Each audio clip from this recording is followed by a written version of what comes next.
Innovation unlocks possibilities to do things better. Change is hard, but it's not reasonable to leave this problem to future generations to clean up our mess. There is no way in which humans will exist in the future without technology, and there's no way that nature will exist unless it can do so side by side with humans. 我认为未来的世界也属于年轻人，需要我们更多的去鼓励大家探索，来产生一些独特、新颖的、有价值的一些事物。Real breakthrough comes when you have the bravery to step into the unknown and to do something really new and unprecedented. You have to be willing to break with the comfortable assumptions of the past and to do something new. Without that pioneering spirit, you would never have any innovation in any industry. We have to think big. There's just no time for compromise when it comes to what we want to accomplish. Innovation is what shapes our future.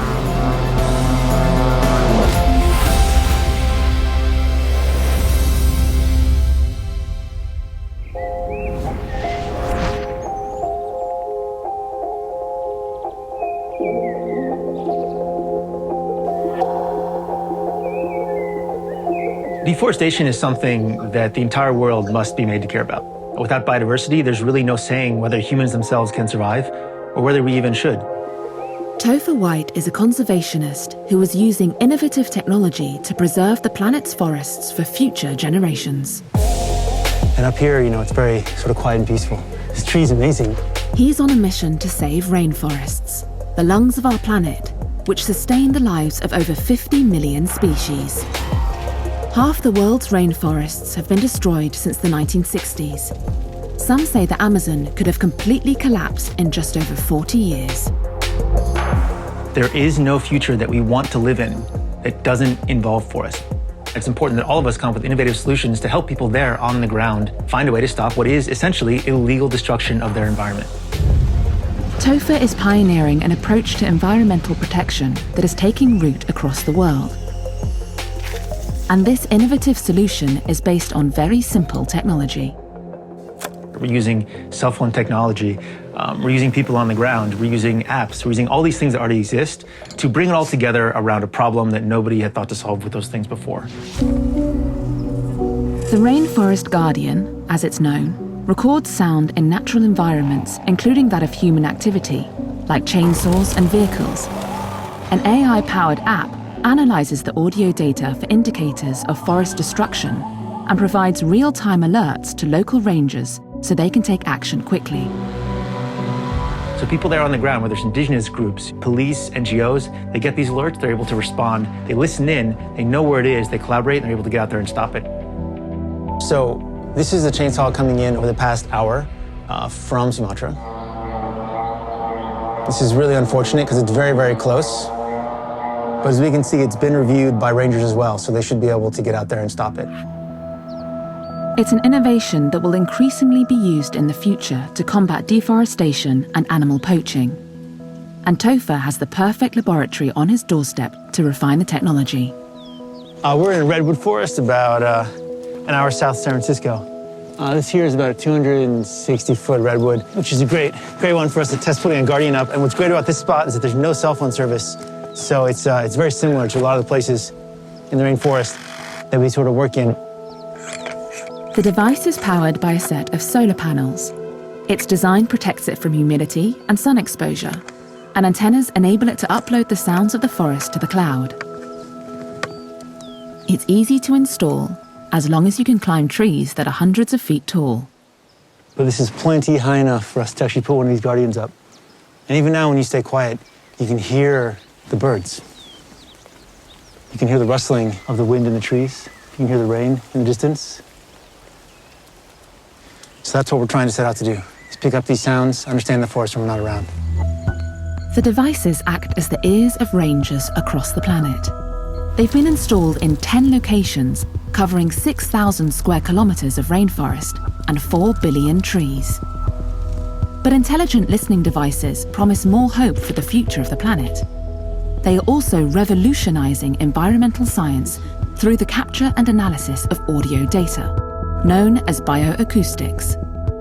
The most interesting stuff in nature happens when people aren't watching. And the ability to listen in and hear it and sort of learn more about how nature is interacting with itself when we're not around, that's really what's amazing. Bioacoustics, driven by AI, means researchers can monitor and study the behavior and diversity of species in a more sophisticated and effective way than ever. It is unlocking a future world of conservation. And that's what's really exciting to me. What are the ways in which this sort of listening in our nature tells us about things that we never would have thought were there, things that we never were intended to hear, the mysteries of nature that have been hidden from us for so long. This innovative technology also offers a brighter future for the world's oceans. The waters off West Cork are actually one of the best places in the whole world to go whale watching. We have amazing wildlife right on our doorstep, with over 25 species of cetaceans recorded in Irish waters to date. Marine scientist Emma Keaveney is about to deploy Ireland's first ever real-time hydrophone listening device. Bioacoustics is an evolving discipline that has really benefited from the onset of innovative technologies and has allowed scientists to peer inside the secret world of whales, to listen to them in real time, and to use AI and machine learning algorithms to classify each species. The need for greater knowledge about the humpback whale has never been more urgent. Increased noise from shipping is threatening the species. Without change, the future looks bleak. Noise pollution is a particular issue for cetaceans because they rely heavily on sound for their survival. That involves communication, navigation, hunting prey, avoiding predators, and finding their mates. We've lost more than 60% of our wild marine mammals in the last 50 years. This data that we're collecting with the Smart Sounds Whale project can be used to inform policy. We'll understand more about the effect of noise pollution from shipping on these species, and ultimately it will be able to contribute to the conservation of these animals. From protecting natural habitats to learning more about the species that inhabit them, innovative technology will play a crucial role in how humans relate to the natural environment in the future. There is no way in which humans will exist in the future without technology, and there's no way that nature will exist unless it can do so side by side with humans. There is a new frontier of discovery in front of us when it comes to the natural world. There's so much left to see, and this is the only moment for us to gather it before it all changes. This urgency to innovate is central to overcoming the greatest challenge facing the planet: climate change. We do not yet have all the answers in how we can even prevent climate change. New ways of doing things will have to be devised. New technologies will have to be devised. 气候变化成为人类生存与发展的一个巨大挑战，绿色与节能将是技术创新的重要领域。 Replacing fossil fuel energy with sustainable solutions is the first critical step, and digital and intelligent technologies like AI are revolutionizing renewable power. But reducing carbon emissions in the future is going to require more radical innovations. It's going to mean using technology to physically extract carbon from the atmosphere. One woman and her team are taking the challenge on. We're literally capturing CO2 from the atmosphere. And it sounds like a bit of magic, but it's not. That's how we put people in spacecraft and in submarines. We've done so for decades. And what's different about what carbon engineering is doing is that we designed a new way of doing things that use some clever chemistry to do it at massive climate relevant scale and at low cost.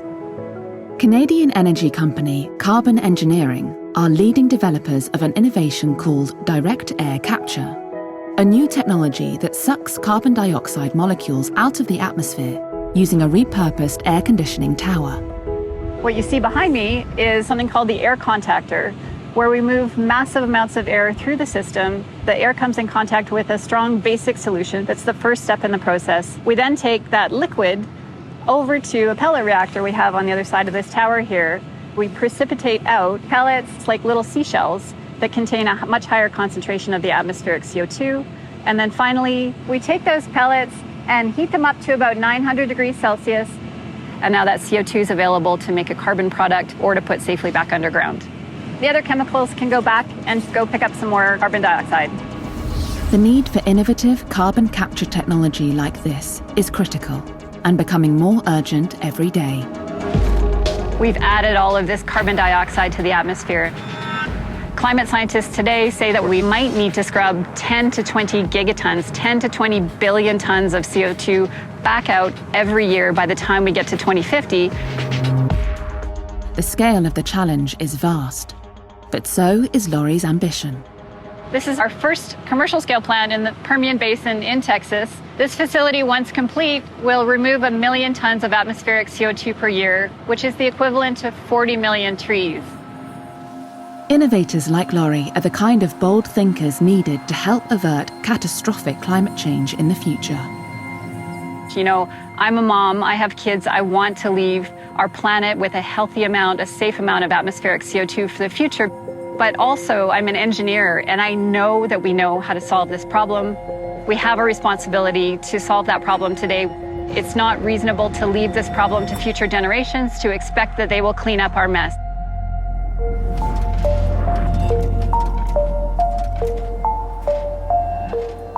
Meeting the challenges of the future demands bold solutions, and few are bolder than automation. Tasks once done by humans, from cleaning to financial trading, are now being completed by highly efficient machines.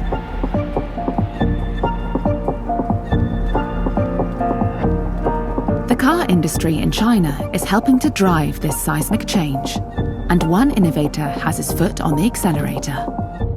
Su Qing is the president and chief architect of Huawei's autonomous driving product. 我们大概是从2013年开始这个 project 的。自动驾驶可能是一个很难的问题，大家都知道，因为自动驾驶是第一次一台 computer 进入真实的物理世界，去跟人一块儿去开车。知道对，特别是在中国的交通环境下，开车可能even对一个普通的司机来说，也是一个挺危险的一件事情，对吧？何况是对一台 computer。Su Qing believes automated vehicles promise a much safer future for transport, one where countless lives will be saved. 但实际上，每年交通事故杀掉的人大概是100多万，算下来的话，每天3000多，也就是每天就是6架A380坠毁，很恐怖的一个数字，对吧？自动驾驶很大程度上能解决这个问题，当然确实是需要时间，我同意。Many technological, regulatory, and commercial challenges remain before the dream of autonomous driving can be realized. But many of the hard yards have already been done on this long, pioneering journey. 人类社会谈 robotics 已经谈了，其实可能有几十年了吧，没有一个真正能落地的一个 robotics， 我指的是能够介入大家的这个生活的。那么我们可以看到，自动驾驶车是一个真正的一个可以落地的、影响每个人生活的一个 robotics。Critics of the automation revolution worry it will cost jobs, but it promises to solve many of humanity's challenges, and it is the future. The automated vehicle industry is predicted to be worth $550 billion by 2026. It may take another 10 or 20 years, but I think autonomous vehicles will make transportation safer and more productive. Within the medium-term future, we will see fleets of connected autonomous vehicles on our roads, and that will be good for everybody. The brain of each autonomous vehicle is an onboard supercomputer, supported by an array of sensors that see and feel its surroundings. 所有安装完传感器的车辆会送到这个标定间里面，做一次全自动化的标定，大概1分钟左右能标定完。标定完以后，这辆车基本就处于一个硬件 ready 的一个状态。The technology behind this automated revolution, from advanced camera and laser systems to intelligent sensors and new mapping techniques, depends on artificial intelligence. 在这个屏幕后面其实是一个很大的一个数据中心。大家都知道自动驾驶的这个数据其实非常重要。因为每天的路测的数据我们会回传以后，会在这里做实时的分析。The mapping center collects data from vehicles and analyzes it to provide real-time updates on constantly shifting urban environments. 我们这儿会有一套动态系统，会实时的去通过路上的车辆的运营的数据，会实时的更新整个的地图系统。对，大概是这样。Autonomous driving is still in its infancy, but the technology promises a brighter and more efficient future, not only for transport, but also for cities. Creating solutions for future challenges is a risky business. Challenging received wisdom and attempting to disrupt established industries with no guarantee of success demands courage and conviction. And it's this that sets innovators apart. You need to be willing to work on some stuff that will not work out. Risk-taking is essential. Entrepreneurs, people who want to change the world in a particular way that they care about, those are the people that are going to take those risks, and those are the people that are going to start new companies.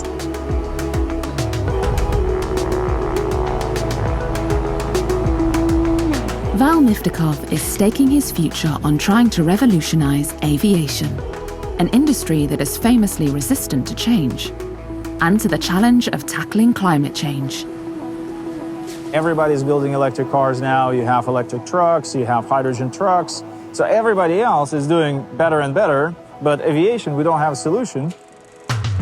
Aviation hasn't changed fundamentally since the early 20th century, and finding scalable greener technologies to power planes has proved notoriously hard. Everything that we do is pretty much done for the first time. Every time you have challenges and you solve them, and that's how you push forward. Flying in the face of received wisdom and taking calculated risks is something that innovators like Val embrace in the quest for developing new technologies. I'm a balanced risk taker. Most of our team is like that as well, and culture of the company. So we are open to taking calculated risks. You do not have such thing as zero risk scenario, right?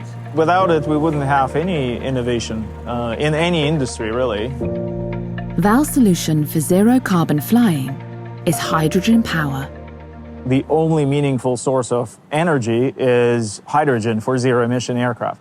We need to look at credible ways to get us there without violating the laws of physics or creating new science, but we need to make it happen. Creating meaningful change on an industry level is a daunting challenge. But the bold thinking that Val represents is exactly what is required to convince established players to adopt new perspectives which will improve the future. Like with any new technology, there are a lot of doubters, and there is a lot of inertia in the industry to just continue doing what we were doing. People are talking about various challenges. We think all those challenges can be overcome, and the best way to persuade people is to actually demonstrate it. Without that pioneering spirit, you would never have any innovation in any industry.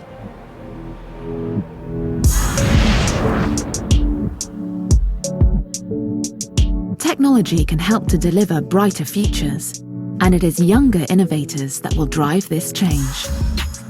We rely on future generations in order to innovate, because those are the ones that are going to first understand how we have come so far through education, and then see what else can be done. Chang Yu is part of this new generation of innovators on a mission to reshape our future for the better. We want to extend human capabilities beyond physical presence. We believe that will transform the way we live and work and make our world a safer and happier place. He's the young mastermind behind startup Extend Robotics. Yeah, we are connected and good to go. A small UK-based startup with a big vision. Everyone has done video chat in office, at home. But what if you can not only chat, but also able to do physical tasks over the internet? Imagine how life would look like with that type of technology. Chang's vision is a future where humans and robots will work together, enabling complex tasks to be completed remotely. Basically, we are utilizing virtual reality technology into robotics so that people can actually immerse themselves in a remote location in 3D. At the same time, very intuitively operate the robots, only using gestures. Young innovators like Chang are dreamers, a quality he believes is vital if his generation are to create the innovations of the future. Great advancement of the technologies comes from young people's ambition, and we really need to cherish this ambition from young innovators that could have the potential to change the world the big way. It's the innovators being nurtured today who will help overcome the global challenges of tomorrow. This is a vital chance for innovation to shape the world's future for the better. There is a lot of potential for entrepreneurs and innovators today because there are huge problems to solve, and with those come huge opportunities. We have to support the next generation to innovate creatively and freely. You need to be a dreamer. You need to be committed to making the future different and better. 我们所有这些技术创新，就怎么能真正的帮助解决人类的问题，推动社会的进步，带来这样一些福祉。